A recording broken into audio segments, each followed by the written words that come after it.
নমস্কাৰ দৰ্শকসকল, আপোনালোক সকলোকে অমূল্যবাণীলৈ স্বাগতম জনাইছোঁ। আজিৰ ভিডিঅ'টোৰ বিষয় হৈছে আজি বছৰটোৰ প্ৰথম সোমবাৰে কৰিব পাৰে ইচ্ছা পূৰণৰ এটা সহজ উপায়। উপায়টো কৰিবৰ বাবে আপোনাক লাগিব অলপমান ৰঙা চন্দনৰ গুড়ি আৰু এটা ঘট বা ঘটি, মাটিৰ বা তামৰ বা কাঁহৰ যিয়ে ল'ব পাৰিব।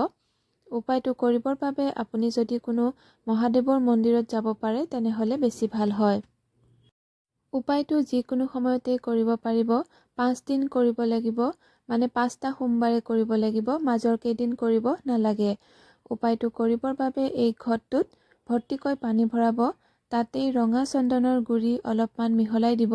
এতিয়া আপোনাৰ ইচ্ছাটো কৈ, মানে আপোনাৰ ইচ্ছাটো পূৰণ কৰিবলৈ মহাদেৱক প্ৰাৰ্থনা কৰি এই পানীখিনি মহাদেৱৰ শিৱলিংগত ঢালি দিব।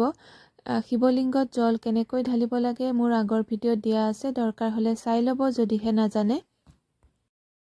উপায়টো কৰাৰ পিছত ঘূৰি আহোঁতে নন্দী মহাৰাজৰ কাণত, বাওঁ দিশৰ কাণত আপোনাৰ মনৰ ইচ্ছাটো ফুচফুচাই কৈ আহিব আৰু 5 দিন আপুনি শিৱলিংগত জল অৰ্পণ কৰিব। এনেকৈ শীঘ্ৰেই আপোনাৰ মনৰ ইচ্ছাটো এই বছৰৰ ভিতৰতেই পূৰ্ণ হ'ব।